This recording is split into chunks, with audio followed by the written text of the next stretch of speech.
কি অবস্থা, কেমন আছেন সবাই? আশা করি অনেক ভালো আছেন। তো ফারহানাজ ড্রিম কিচেনে সবাইকে স্বাগতম। ফারহানাজ ড্রিম কিচেন মানে অলওয়েজ ইজি এবং ভিন্ন ধর্মী রান্না। তো এটা কিন্তু না বললে বোঝার উপায় নাই এটা আমি কি রেসিপিটা শেয়ার করছি। তো এটা কিন্তু গরুর মাথার মজক বা মস্তক বা ঘিলু যে যেটাই বলেন না কেন, আমি কিন্তু সেটা রান্না করেছি। অনেকের কাছে এটা বাজে একটা স্মেল হয়, খেতে পারে না। তো আমি এটা এমনভাবে আপনাদের সাথে শেয়ার করব, আপনি যদি কাউকে না বলে সামনে খেতে দেন, সে অবশ্যই খেয়ে নেবে এবং বুঝতে পারবে না সে কী খাচ্ছে। তো ভালো লাগলে অবশ্যই লাইক, কমেন্ট এবং শেয়ার করবেন। তো এই জন্য প্রথমে আমি মস্তকটা নিয়েছি। দেখতেই পাচ্ছেন আমার মস্তকটা একটু থেতো হয়ে গেছে, আমি ফ্রিজে রেখেছিলাম, পরবর্তীতে করে দেখাবো সেই জন্য। তো এবারে এটাকে আমি সুন্দর করে ধুয়ে নেব। তো ধুয়ে নেওয়ার পরে আমি এখানে দিয়ে দিচ্ছি পরিমাণ মতো পানি, অর্থাৎ ডুবে যেন থাকে মস্তকটা, ঠিক সেই পরিমাণ পানি অ্যাড করে দিবেন। পানি অ্যাড করার পরে দেখতেই পাচ্ছেন আমার এখানে কিন্তু একটু হাড়ও লেগে আছে, এটা ফেলে দিলাম। তো পানি অ্যাড করার পরে এবার দিয়ে দিব এক ফালি লেবুর রস, দিয়ে এটাকে আমি আধা ঘন্টা ভিজিয়ে রাখবো। আর লেবুর রসে কিন্তু এর গন্ধটা থাকবে না মোটেও। তো এই তো আধা ঘন্টা পর আমি ফিরে এসেছি। ফিরে এসে এবারে এটাকে আবারও একটু আমি ধুয়ে নেব।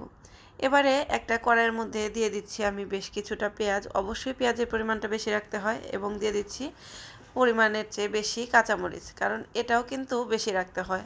এর মধ্যে কখনোই আপনারা শুকনা মরিচের গুঁড়া অ্যাড করবেন না, এতে করে কিন্তু টেস্টটা মোটেও ভালো আসবে না, এর টেস্টই নষ্ট হয়ে যাবে। এবারে দিয়ে দিচ্ছি সামান্য একটু হলুদ, দিয়ে দিচ্ছি সামান্য একটু ধনিয়া গুঁড়া। তো এবারে দিয়ে দিব পরিমাণ মতো লবণ।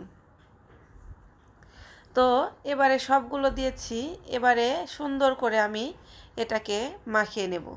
তো দেখুন কত সুন্দর দেখাচ্ছে। তো আমি এইভাবে মাখিয়ে নিয়েছি।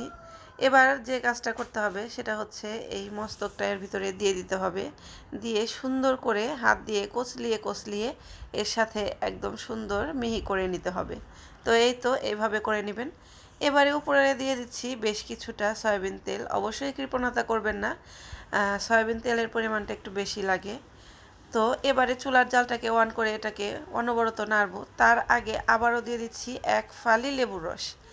এটা দিলে কিন্তু দুইবার লেবুর রসের কম্বিনেশনে এর বাজে যে স্মেলটা সেটা মোটেও থাকবে না। আপনাদের যদি বিশ্বাস না হয় এভাবে করবেন, এবং কমেন্টে ভালো মন্দ যেটাই হোক আপনারা জানাতে পারেন। তো দেখুন আমার কিন্তু বুদবুদ উঠে গেছে। তো এইভাবে আমি অল টাইম নাড়াচাড়া করতে করতে এটাকে আমি একটা পর্যায়ে নামিয়ে ফেলবো।